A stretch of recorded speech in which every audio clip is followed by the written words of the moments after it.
I got so much motherfucking design on right now. Break it down, bring it back, make it clap. I got 3 old thoughts, new guap, wear that thing. Bitches on my line, and you know they come strapped. Hold up, what it not, 45, scope it cash like whoa. How you fucking with these hoes up? Assalamualaikum warahmatullahi wabarakatuh. Perkenalkan, nama saya Sinta Permatasari dari kelas manajemen 22A dengan NPM 22411045. Saya di sini akan menjelaskan materi mengenai konsep dasar manajemen pemasaran.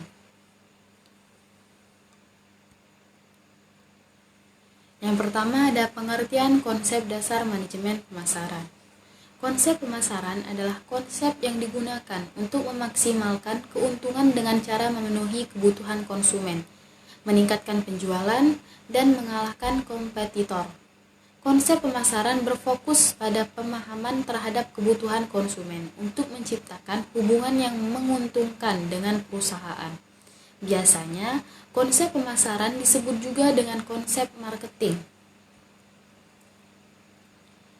Dalam konsep pemasaran, terdapat 3 hal yang perlu dipahami, yaitu yang pertama ada kebutuhan atau need, suatu barang yang diperlukan untuk menjamin keberlangsungan hidup, seperti makanan, pakaian, dan tempat tinggal.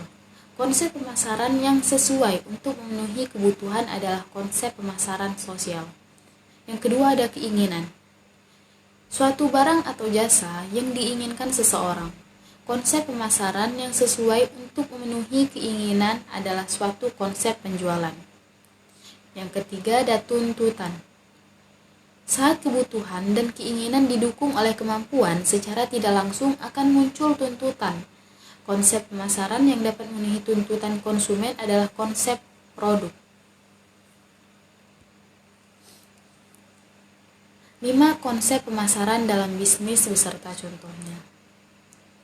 Konsep pemasaran dalam bisnis umumnya dibedakan menjadi 5 jenis sesuai dengan tahapan dalam perusahaan tersebut. Yang pertama ada konsep produksi. Konsep produksi berfokus pada efisiensi proses produksi yang memenuhi ekspektasi konsumen. Sudah menjadi rahasia umum bahwa konsumen ingin mendapatkan produk berkualitas tinggi dengan harga terjangkau. Kelebihannya, produksi massal dapat menekan harga pokok dan menguntungkan konsumen. Yang kedua ada ketersediaan produk, membuat produk mudah dijangkau dengan harga yang lebih murah.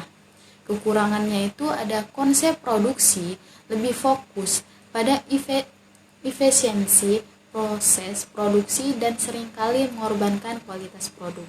Yang kedua, kebutuhan konsumen menjadi kepentingan sekunder sebab dalam konsep produksi produsen tidak menargetkan segmen tertentu.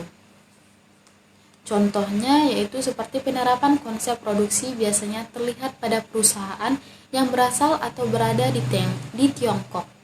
Tidak sedikit perusahaan tersebut memproduksi barang untuk kebutuhan dan permintaan mayoritas konsumen di pasar, seperti peralatan rumah tangga dan peralatan elektronik dengan harga yang lebih murah. Yang kedua ada konsep produk. Konsep produk didasari pada keinginan konsumen untuk memilih produk berkualitas yang dapat berfungsi dengan baik. Oleh sebab itu, sebagian besar konsumen akan menjadi alternatif produk inovatif yang tersedia di pasar. Kelebihannya, kualitas produk menjadi prioritas yang bisa mendatangkan keuntungan. Yang kedua ada konsep produk berfokus pada usaha memenuhi kebutuhan konsumen dan membangun rasa ingin tahu konsumen. Dan yang terakhir ada konsep produk dapat menciptakan profit margin yang tinggi dengan menawarkan produk dengan harga relatif lebih mahal dengan kualitas sebanding.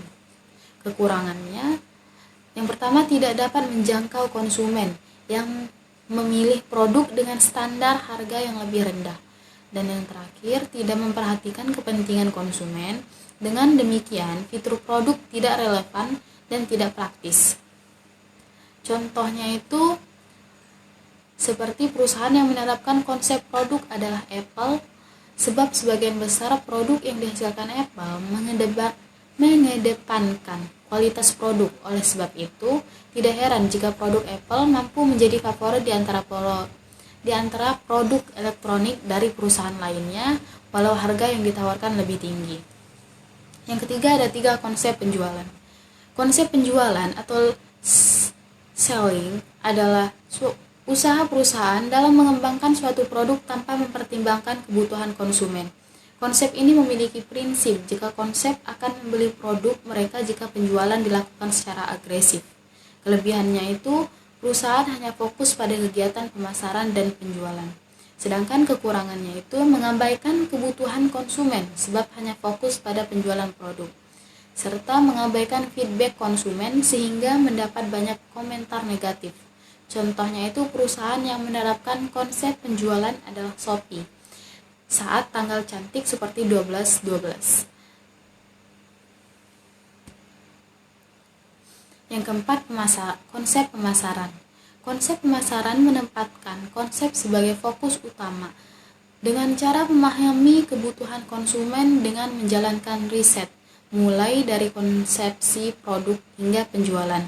Kelebihannya, memahami konsumen lebih dalam dengan melakukan riset pasar, mempromosikan produk ke konsumen dengan pendekatan yang spesifik. Kekurangannya, membutuhkan biaya pemasaran yang lebih besar, memakan lebih banyak waktu dan usaha untuk membuat sebuah kampanye. Contohnya yaitu seperti perusahaan yang menerapkan konsep pemasaran adalah Coca-Cola. Perusahaan ini menggunakan strategi pemasaran dengan menayangkan iklan dengan berbagai media dan menjadi sponsor berbagai acara agar dapat menjangkau target pasar yang lebih luas. Yang kelima, ada konsep pemasaran sosial. Tidak hanya berusaha untuk memenuhi kebutuhan konsumen, konsep pemasaran sosial juga berfokus pada kesejahteraan masyarakat. Saat menerapkan konsep ini, perusahaan perlu memperhatikan 3 hal sebelum menetapkan kebijakan pemasaran, yaitu yang pertama untuk keuntungan perusahaan, kepuasan dan keinginan konsumen, serta kepentingan publik atau masyarakat. Kelebihannya itu untuk meningkatkan loyalitas konsumen melalui produk ramah lingkungan, serta membuka lapangan kerja baru dan meningkatkan taraf hidup masyarakat. Sedangkan kekurangannya itu segmen yang lebih spesifik sebab hanya menarik konsumen yang memiliki fokus pada isu sosial.